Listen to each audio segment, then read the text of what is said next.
Bom dia, meus amados irmãos, que a graça e a paz do nosso Deus maravilhoso possa habitar em nossas vidas, nos fazendo crescer cada vez mais e prosperar espiritualmente para a honra e glória de seu nome. Amados, hoje, segunda-feira, vamos dar aqui continuidade ao estudo da nossa lição.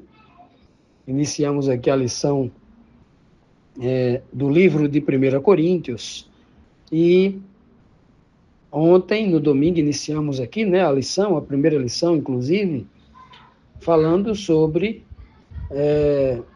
um título bem interessante, que Paulo vai falar isso, a loucura de Deus e a fraqueza de Deus, Vimos isso ontem, Claro que isso é uma linguagem comparativa num sentido, assim, completamente completamente filosófico, Paulo não está dizendo que Deus é louco e que Deus é fraco. Claro que não é isso, Vimos a introdução, Paulo ali se apresentando, ele e Sóstenes, o seu auxiliar, provavelmente quem o auxiliou na escrita, para enviar essa carta aos irmãos que estavam lá em Corinto, Paulo enviou essa carta para os irmãos e chamando todos eles, a invocarem o nome do nosso Senhor Jesus Cristo, para que a graça que vem da parte de Deus e de Cristo pudesse estar no coração deles. E vimos também Paulo dando o seu testemunho, que ele era muito grato a Deus por ter os irmãos de Coríntios como seus irmãos, E por isso ele diz claramente que essa graça foi dada a eles através de Cristo. Deus entrega a sua graça, não só para a igreja de Coríntios, para todos, claro, mas através de Cristo, E ele diz ainda que eles foram enriquecidos em Cristo, em toda palavra nos dada por Cristo, em todo conhecimento dado por Cristo, quando Cristo os batiza a partir do Pentecostes, E claro que os irmãos de Corinto é beneficiado com essa unção que Cristo dá a partir da igreja a partir da igreja formada pelos apóstolos lá no Pentecostes. Portanto, hoje, vamos aqui para a terceira pergunta, quando temos aqui o seguinte questionamento: o que não deve faltar à igreja de Corinto e por que razão isso não deve faltar? Então, Paulo vai começar aqui a exortar a igreja de Corinto, já na introdução, de uma forma bem suave, Paulo diz, de maneira que nenhum dom vos falta.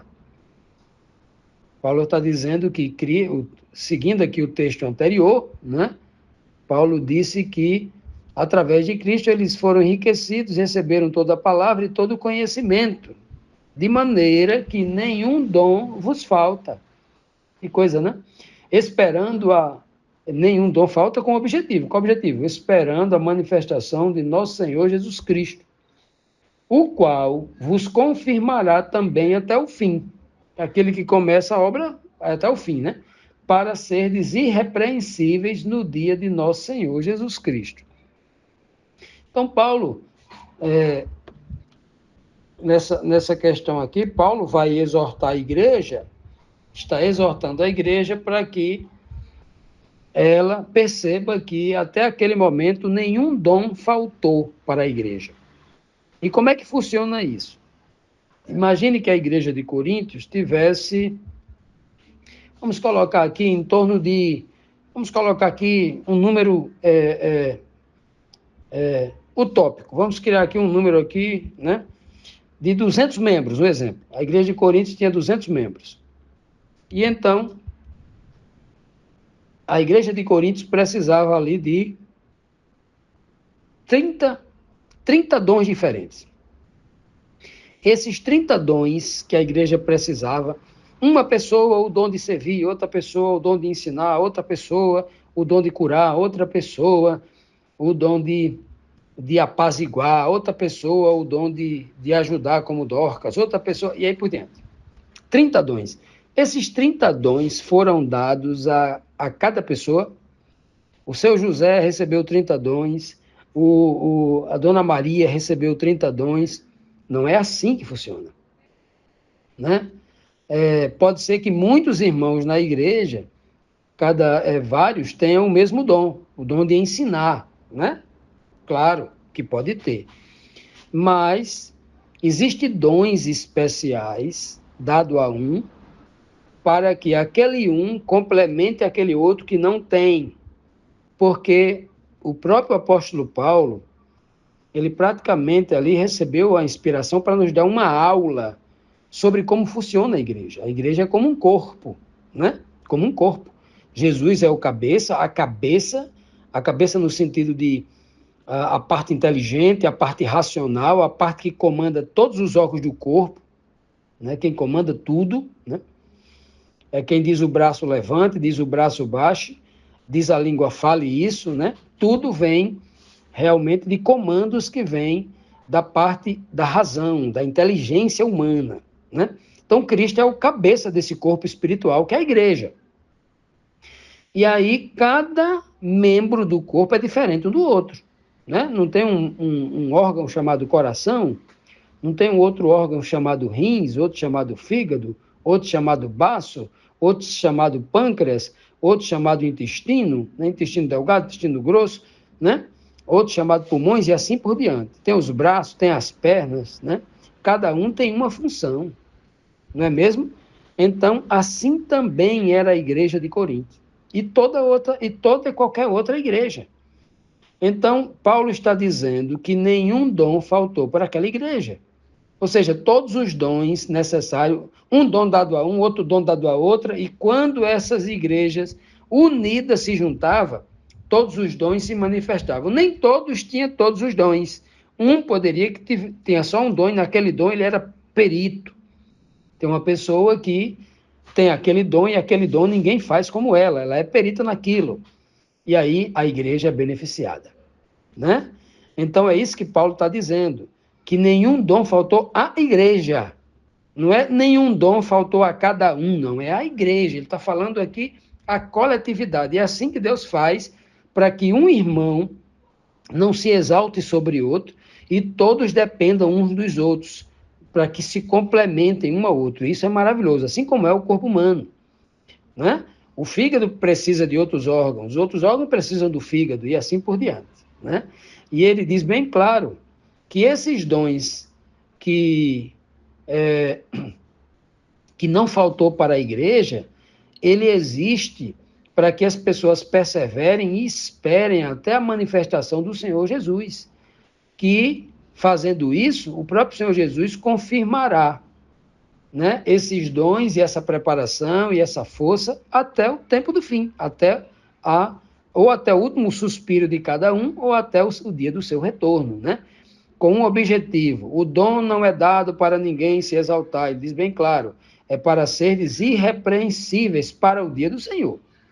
Então, os dons, o Espírito Santo de Deus, dado a nós através de Cristo, ou o Espírito de Cristo, como diz aqui Gálatas 4:6 e o livro de Atos, né, o Espírito de Cristo, mesma coisa, né? É quem nos fortalece, nos torna irrepreensíveis através desses dons, dessas capacitações espirituais para o grande dia. Continuando aqui, meus amados, vamos então para a quarta pergunta. A quem o apóstolo Paulo apresenta como fiel? E qual a importância disso, dele apresentar como fiel? Vamos tentar entender aqui, né, o que está acontecendo aqui neste verso. Paulo diz assim, ó: fiel é Deus, pelo qual, ou seja, por Deus, vocês foram chamados para a comunhão de seu Filho, Jesus Cristo, nosso Senhor.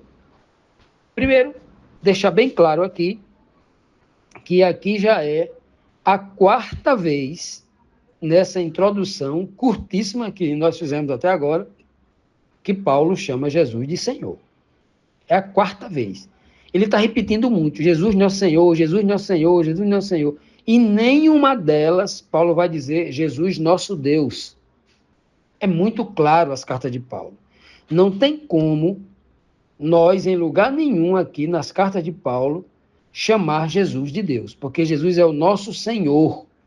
E o termo Senhor aplicado aqui pelo apóstolo Paulo é o termo Kyrios, no grego, que é um posto hierárquico, uma posição hierárquica. O que é isso? Não é igual à palavra Senhor lá do Antigo Testamento, todas maiúsculas. Que a palavra Senhor, em algumas versões da Bíblia, que aparece todas as letras maiúsculas lá nas nossas Bíblias, né, no Antigo Testamento, ali não é um título, não é um título hierárquico, ali é um nome, ali é o nome Yahvé, né, que é o tetragrama, né, o Iod, Rei, Vav, Rei, as 4 letras do principal nome, entre os 72 nomes e títulos dados a Deus, ali a palavra Senhor que aparece, e tem Senhor também, referindo-se à letra minúscula, né? A palavra Senhor, que é Senhor mesmo no hebraico, se referindo a uma posição de hierarquia. Lá, quando, por exemplo, Jacó diz ao seu irmão Esaú, meu Senhor, ali Senhor é Senhor mesmo. Hoje, nós não usamos mais essa palavra Senhor. Hoje nós dizemos, é o meu gerente, o meu diretor, o meu CEO, né? O meu coordenador, o meu encarregado, aquele que manda em mim. É um posto hierárquico. É exatamente nesse contexto que Jesus é chamado de Senhor aqui, né? Jesus jamais seria chamado de Deus, porque Deus, Theos, um título aqui, ensinado por Paulo, é um título que aplica a Deus, o Pai. Em nenhum lugar das cartas de Paulo, ou qualquer carta de outros apóstolos, nós vamos encontrar esse texto dizendo que Jesus é o próprio Deus. Não, não tem esse texto, né? Existe apenas o polêmico texto lá do livro de João 1, capítulo 1, somente, que o termo lá indica que no princípio no princípio existiu a palavra, e a palavra estava em Deus, e a palavra era divina. Em alguns textos traduzem como Deus, né? E ficou, pela tradição, né, repetindo isso. Um texto isolado, ninguém mais confirma isso na Bíblia todinha, Paulo não confirma isso, pelo contrário, o próprio Cristo vai dizer várias vezes lá que ele não é Deus, né? O próprio Cristo vai dizer assim, olha, as ovelhas é assim, é o meu Pai quem escolhe e quem me dá as ovelhas. Aí meu pai me entrega. O pai é quem sabe tudo. O pai pega as ovelhas, me entrega para que eu cuidar, para que eu cuide. Cuide com o quê? Com minhas palavras, ensinando, com o meu exemplo, né? Com a minha própria vida. Eu sou capaz da minha própria vida pelas ovelhas. Aí Cristo vai dizer que quem escolhe é o pai. É o que exatamente Paulo está dizendo aqui. Ó. Fiel é Deus pelo qual foi chamado. Quem te chamou foi Deus. Chamou para quê? Para lhe entregar, para que você viva na comunhão com seu filho, na comunhão de seu filho, Jesus Cristo, nosso Senhor. Paulo está ensinando exatamente aquilo que Cristo ensinou. Então, na doutrina que Paulo ensina aqui, ele faz clara distinção.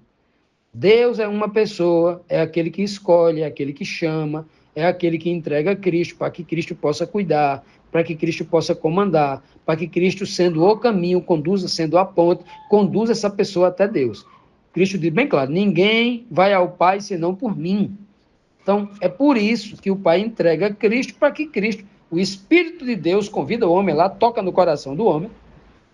Esse Espírito conduz a pessoa até Cristo, para que Cristo possa cuidar, para que Cristo possa orientar, para que Cristo possa instruir com seu Espírito, ensinar, consolar, né, aprimorar, batizá-lo com dons, selá-lo com o Espírito Santo, né?